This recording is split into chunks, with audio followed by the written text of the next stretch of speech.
আসসালামু আলাইকুম। আপনাদের সবাইকে স্বাগত। আশা করি সবাই ভালো আছেন। আজকে আমরা হযরত মুসা আলাইহিস সালামের তাওরাত নাজিল হওয়ার সময় আল্লাহকে কি বলেছিলেন সেই সম্পর্কে শুনব। চলুন তাহলে শুরু করি। নিশ্চয়ই মহান আল্লাহ তাআলা মুসা ইবনে ইমরান আলাইহিস সালামকে আমাদের প্রিয় নবী হযরত মুহাম্মদ সাল্লাল্লাহু আলাইহি ওয়াসাল্লামের ব্যাপারে বলেছিলেন।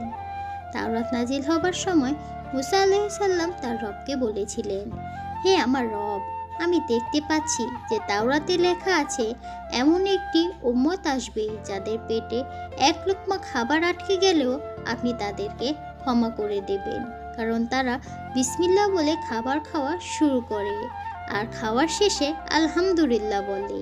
হে আমার রব, আমার উম্মতকেই সেই উম্মত বানান। আল্লাহ মুসা আলাইহিস সালামকে বলেন, হে মুসা, এটা মুহাম্মাদের উম্মত। মুসা আলাইহিস সালাম তার রবকে বলেছিলেন, হে আমার রব, আমি দেখতে পাচ্ছি যে তাওরাতে লেখা আছে এমন একটি উম্মত আসবে যাদের মধ্যে কেউ একজন যদি একটি গুনাহ করতে উদ্যত হয় আর তারপরে আপনার ভয়ে তা করা থেকে বিরত হয়, তাহলে আপনি সেটাকে তার জন্য একটি ভালো কাজ হিসাবে লিপিবদ্ধ করবেন। হে আমার রব, আমার উম্মতকেই সেই উম্মত বানান। আল্লাহ মুসা আলাইহিস সালামকে বলেন, হে মুসা, এটা মুহাম্মাদের উম্মত।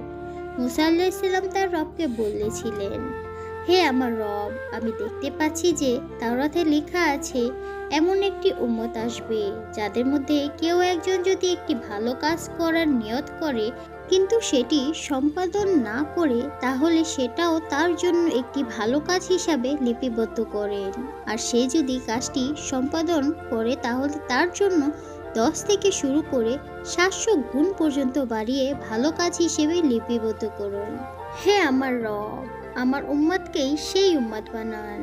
আল্লাহ মুসা আলাইহিস সালামকে বলেন, হে মুসা, এটা মুহাম্মাদের উম্মত। এরপর মুসা আলাইহিস সালাম বলেন, হে আমার রব, আমাকে মুহাম্মদ সাল্লাল্লাহু আলাইহি সাল্লামের উম্মতের অন্তর্ভুক্ত করুন।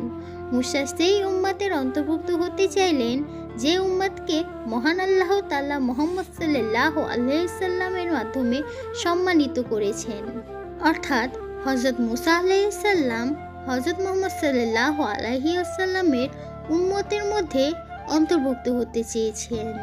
এবার আপনারাই ভেবে দেখুন, আল্লাহ একজন নির্বাচিত প্রিয় রাসূল কেন নিজেকে রাসূল হওয়ার চাইতে মুহাম্মদ সাল্লাল্লাহু আলাইহি সাল্লামের উম্মতের অন্তর্ভুক্ত হওয়াটাকে বেশি পছন্দ করেছেন।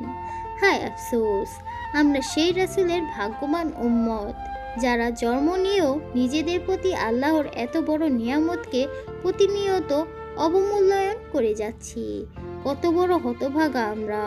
অনুসরণ করো তাদের যারা তোমাদের কাছে কোনো প্রতিদান চায় না। এমনই একদিন মুসা আলাইহিস সালাম একবার আল্লাহকে জিজ্ঞাসা করেছেন, ইয়া আল্লাহ, আপনি যে আমাদের উপর রাগ করে যান, নারাজ হন, তো এটা আমরা কিভাবে বুঝবো আপনি আমাদের ওপর অখুশি, নারাজ আছেন? আল্লাহ তাআলা জবাবে বলেন, আমি যখন নারাজ হই তখন ক্ষমতা এমন মানুষের হাতে দেই যারা এটা অপব্যবহার করবে, ক্ষমতায় থেকে মারামারি হানাহানি করবে। আরেকটা হলো অর্থ, টাকা পয়সা কৃপণদের হাতে দেই যারা শুধু গুনে গুনে খুশি হয়, যাকাত সাদকা এগুলো করে না। আরেকটা হলো আমি বৃষ্টি অসময়ে দেই। এখন কিন্তু বৃষ্টি অসময়েই হচ্ছে, তার মানে বুঝে নিন আল্লাহ আমাদের ওপর কত রেগে আছেন, নারাজ হয়ে আছেন। আল্লাহকে রাজি খুশি করেন, একবার আল্লাহকে পেয়ে নেন, জীবনে আর কিছুই লাগবে না। ইয়া আল্লাহ, এই কথাগুলো আমাদের বোঝার তৌফিক দান করুন, আমিন। আজ এই পর্যন্তই, দেখা হবে আগামী ভিডিওতে। সবাই ভালো থাকবেন, ভালো রাখবেন আর বেশি করে ইবাদত করবেন। আল্লাহ হাফেজ।